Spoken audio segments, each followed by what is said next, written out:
നിങ്ങളുടെ സിനിമകൾ നിങ്ങൾ തന്നെ തിയേറ്ററിലേക്ക് ഓടിക്കൂ എന്നുള്ള അഭ്യർത്ഥനയും കൊണ്ട് സ്റ്റീഫനെയും ഈ പരിപാടിയിലേക്ക് സ്വാഗതം ചെയ്യുന്നു.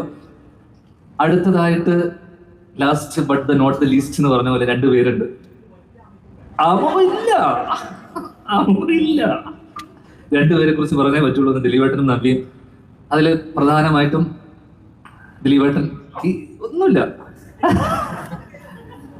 അച്ഛൻ പോയതിന് ശേഷം സ്വാഭാവികമായിട്ടും ഞങ്ങളൊരു കഴിഞ്ഞ വർഷം പ്രിൻസ് ആൻഡ് ഫാമിലിയാണ് അവസാനം ഓടിയ പടം, ഓർമ്മയിൽ എന്നും ഉണ്ടാവും. അപ്പോൾ ആ സിനിമയ്ക്ക് ശേഷം ചിലപ്പോൾ പല ബന്ധങ്ങളും സിനിമ കഴിയുന്നതോടുകൂടി അത് പലപ്പോഴും ഇല്ലാതാവും.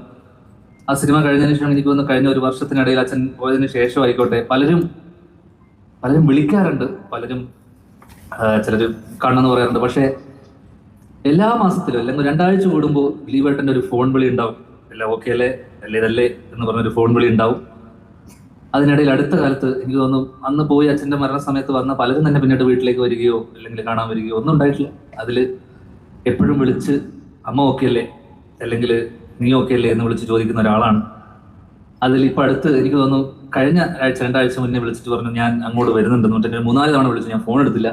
എന്നോട് പറഞ്ഞു എനിക്ക് അമ്മയെ ഒന്ന് കാണണം, ചേച്ചിയും കുട്ടി ഞാൻ അങ്ങോട്ട് കാവേരിയും കുട്ടി വരുന്നുണ്ട്, നീ അവിടെ ഉണ്ടോ എന്ന് ചോദിച്ചിട്ട്. അപ്പോൾ ഇപ്പോഴും അച്ഛൻ പോയതിനു ശേഷവും അമ്മയെ കാണാൻ വേണ്ടി അദ്ദേഹം വരാനിരുന്നതാണ്. ഞാൻ കാരണം അത് മുടങ്ങിപ്പോയി. അപ്പോൾ ഇപ്പോഴും ആ കരുതലും സ്നേഹവും ഉണ്ട്. അതെപ്പോഴും ഉണ്ടാവണേ എന്നുള്ളൊരു ഇത് മാത്രമേ ഉള്ളൂ. ഒരുപാട് സന്തോഷം. ഇങ്ങോട്ട് ഞാൻ വിളിച്ചപ്പോൾ ഞാനാണ് വിളിച്ചതിന് വിളിച്ചപ്പോൾ തന്നെ ഓടി വന്നതിന് ഒരുപാട് സന്തോഷവും നന്ദി അറിയിച്ചു കൊടുക്കുന്നു. ലാസ്റ്റ് വീണ്ടും നവ്യയിലേക്ക് പറയുമ്പോൾ ദൈവം ചില ആഗ്രഹങ്ങൾ അവസാനത്തേക്ക് ചിലപ്പോൾ മാറ്റിവെക്കുന്നു പറഞ്ഞ പോലെ നവ്യ എനിക്ക് തോന്നുന്നു ഞാൻ ഏതോ എൻ്റെ ഇന്റർവ്യൂ ജീവിതം തുടങ്ങിയ കാലം മുഴുവൻ തുടങ്ങുന്നത് ആ ഒരു ഇതിലാണ്, നവ്യയോടുള്ള ഇഷ്ടം പറഞ്ഞുകൊണ്ട്. അങ്ങനെ എനിക്ക് തോന്നുന്നു അതിനുശേഷം നവ്യ കല്യാണം കഴിച്ചു. നവ്യക്ക് ഇപ്പോൾ കല്യാണം കഴിക്കാനുള്ള മകനായി എന്നിട്ടാണ് ഞങ്ങൾ അവസാനം ഒരുമിക്കുന്നത്. എന്നാൽ പോലും ഞാൻ പറയുന്നു, ഞാൻ CM ആയി സത്യപ്രതിജ്ഞ ചെയ്യുന്ന ദിവസം സാരി എടുത്ത് ആ ഫ്രണ്ട് റോയിൽ കണ്ണു നിറഞ്ഞുകൊണ്ട് നവ്യ ഉണ്ടാവും. അമ്മയുടെ പ്രസിഡന്റ് ഞാൻ പാടില്ല, CM അമ്മ വന്നാൽ മതി.